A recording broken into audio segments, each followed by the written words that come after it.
Buenos días, estudiantes. Vamos a repasar para la bimestral de filosofía. A estudiar.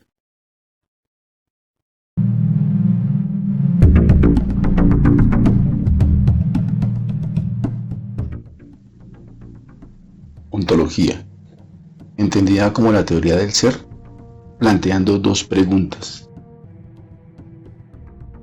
¿Qué es el ser y quién es el ser?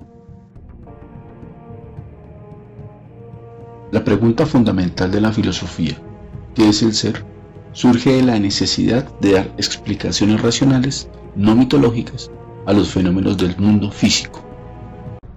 Los presocráticos, primeros filósofos de Grecia, se encargaron de buscar la materia primera del universo.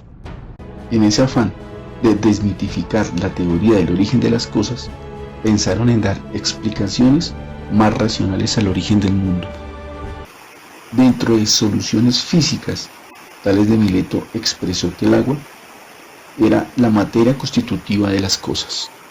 Anaxímenes manifestó que el aire era otro principio físico de todo lo existente. Heráclito especificó que el fuego era también un elemento de donde se podrían determinar el origen de la materia. Empédocles hace énfasis en sus 4 elementos: agua, tierra, fuego y aire, por ser aquello de donde sale todo lo demás. Parménides soluciona de una manera lógica al ser como fundamento de todo lo real. Si el ser es fundamento de todo lo real, Parménides establece unos atributos al ser. El ser es uno, no puede haber dos seres diferentes. Encontrar dos objetos diferentes es una deficiencia del conocimiento. Por ejemplo, en esencia, triángulo es triángulo, círculo es círculo, cuadrado es cuadrado. Pero ningún triángulo es un círculo, ningún círculo es un cuadrado, ni un cuadrado es un triángulo. El ser es eterno.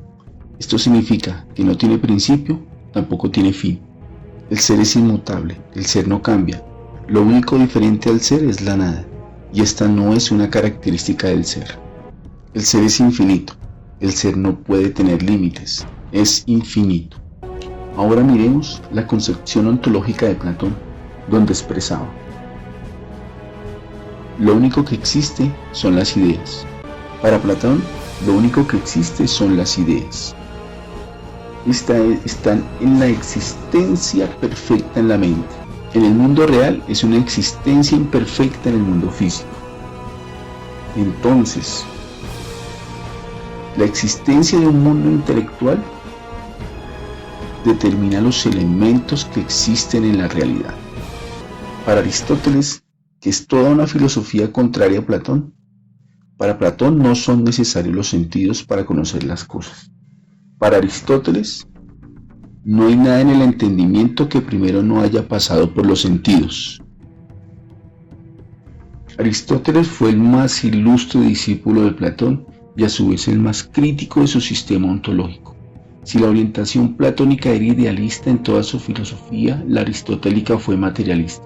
En efecto, mientras el primero en su reflexión sobre lo real partió hacia un mundo suprasensible e inmaterial, el segundo se mantuvo en el mundo físico y experimentado por los sentidos. La teoría aristotélica, la teoría ilemórfica, consiste en que las cosas tienen materia, pero también tienen forma. ¿Cuáles son esas causas de la materia? La primera, la causa formal, que determina qué forma o estructura tiene. La segunda es la causa material,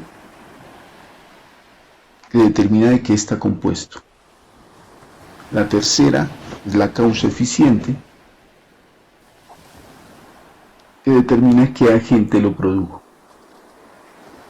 Y la causa final, qué función cumple. Estos 4 elementos son la doctrina aristotélica de las 4 causas.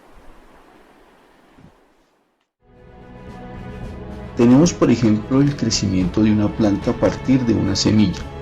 La causa formal se encuentra en la carga genética que posee la semilla, el cual determina tamaño, color, tipos de flores y consistencias.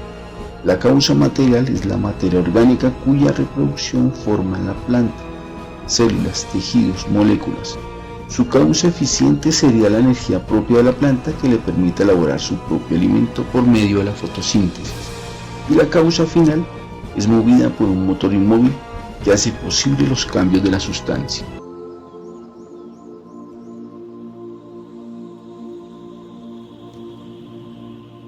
La filosofía es un asunto que no atañe solo al profesor de ella. Por muy raro que parezca, probablemente no hay hombre que no filosofe, o por lo menos todo hombre tiene momentos en la vida en que se convierte en filósofo.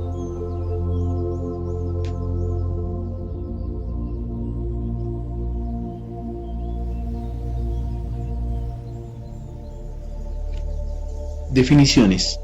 No existe una definición de filosofía en la que todos los filósofos estén de acuerdo.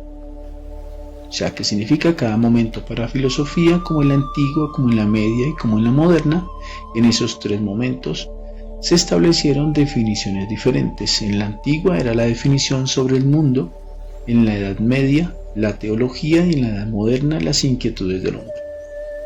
En su concepto clásico es el conocimiento de todas las cosas por sus razones más altas o causas últimas, adquirido mediante la luz natural de la razón. ¿Qué significa para esto? De que la filosofía es un pensamiento de carácter racional, y cuando hablamos de racional es porque está sujeto a unas leyes del entendimiento. En la siguiente definición, científicamente, la filosofía es el saber racional y objetivo del universo, la vida y el hombre. O sea, ¿qué significa en la filosofía? Que es un saber objetivo. ¿Y qué es lo objetivo? Objetivo es todo lo que veo, y objetivo es todo lo que usted está viendo en este momento.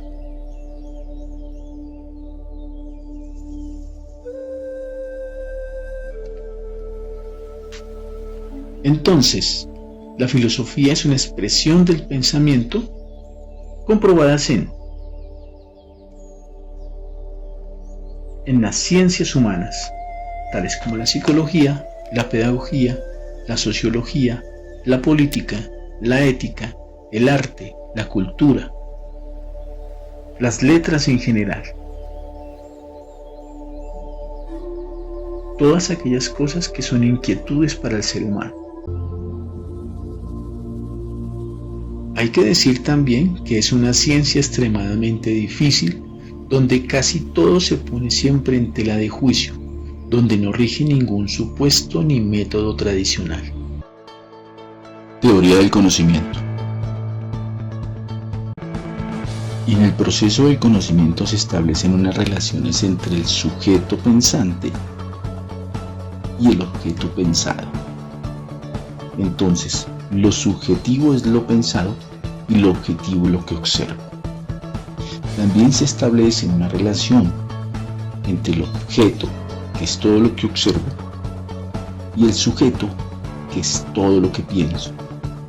La ciencia establece dentro de la lógica la organización de ideas y conceptos. Dentro de la teoría del conocimiento, el contenido y validez de los conceptos. La filosofía, con sus grandes pensadores, siempre plantearon teorías para explicar uno de los problemas del conocimiento, en este caso, el problema gnoseológico, el del saber. Con la teoría de la caverna de Platón, se planteaba el estado de ignorancia del ser humano. Primero, solo ve sombras, es la realidad que percibe.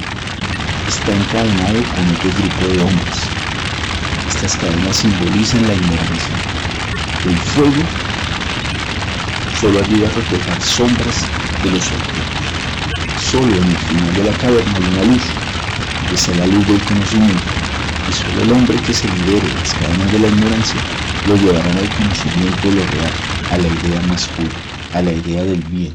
Aristóteles, alumno de Platón, fue su gran opositor. Estableció desde unas leyes de pensamiento la coherencia entre lo que se dice y se piensa, la correcta utilización de definiciones y conceptos, la coherencia entre la verdad y la realidad, la validez universal de las premisas, la validez universal de los juicios. Descartes, iniciador del pensamiento moderno, hace de la razón y la duda metódica una manera para llegar a la verdad.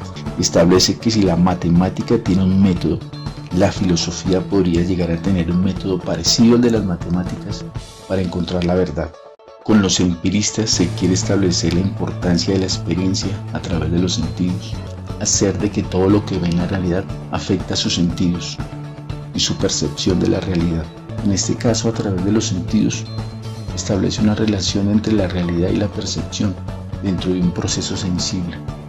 ¿Y cómo llega a esta calidad del entendimiento? A través de un proceso abstracto de ideas. Si el hombre tiene en sus sentidos, si alguna vez percibió la idea de calor, ya tiene que en qué consiste la idea de calor y el daño que podría hacerle. Igualmente, a través de los sentidos percibió sensaciones de frío, ya tiene idea de lo que son las sensaciones de frío.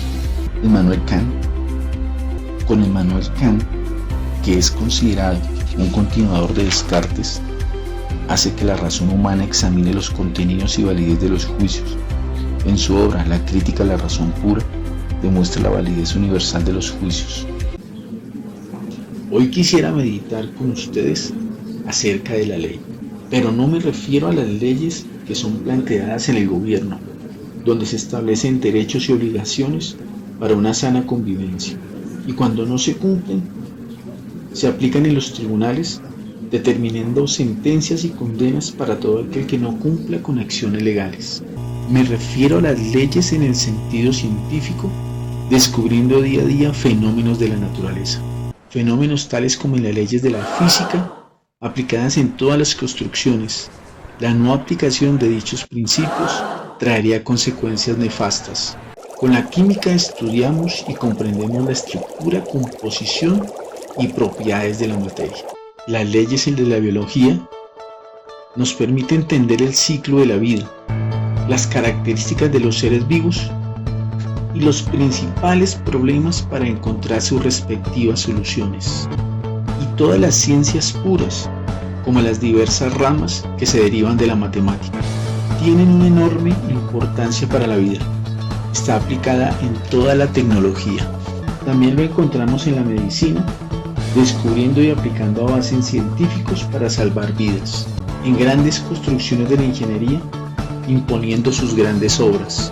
Gracias al entendimiento y aplicación de estas leyes, es posible que el hombre pueda volar por los cielos a velocidades increíbles, conquistar el espacio, determinando que el universo es infinito, navegar por los océanos, transportando personas y mercancías, crear inteligencia artificial con máquinas inteligentes que imitan funciones cognitivas de los humanos. La ciencia efectivamente establece leyes y por ellas ha formado la técnica. Las leyes son el claro, lo cierto, el apoyo último a toda acción racional. Si no conociéramos las leyes matemáticas, seríamos sencillamente vastos e indefensos, entregados a las caprichosas fuerzas de la naturaleza. Vamos a plantear 3 conclusiones. En primer lugar, si la ley es cierta, lo es igualmente en todas partes. En segundo lugar, es absurdo decir que una ley nació ayer o que ha dejado de existir. Indudablemente fue conocida en un momento determinado del tiempo. En tercer lugar, la ley no está sometida a cambio alguno, ni puede tampoco estarlo. A todos, muchísimas gracias por su atención. Les deseo un feliz día y nos vemos en los encuentros.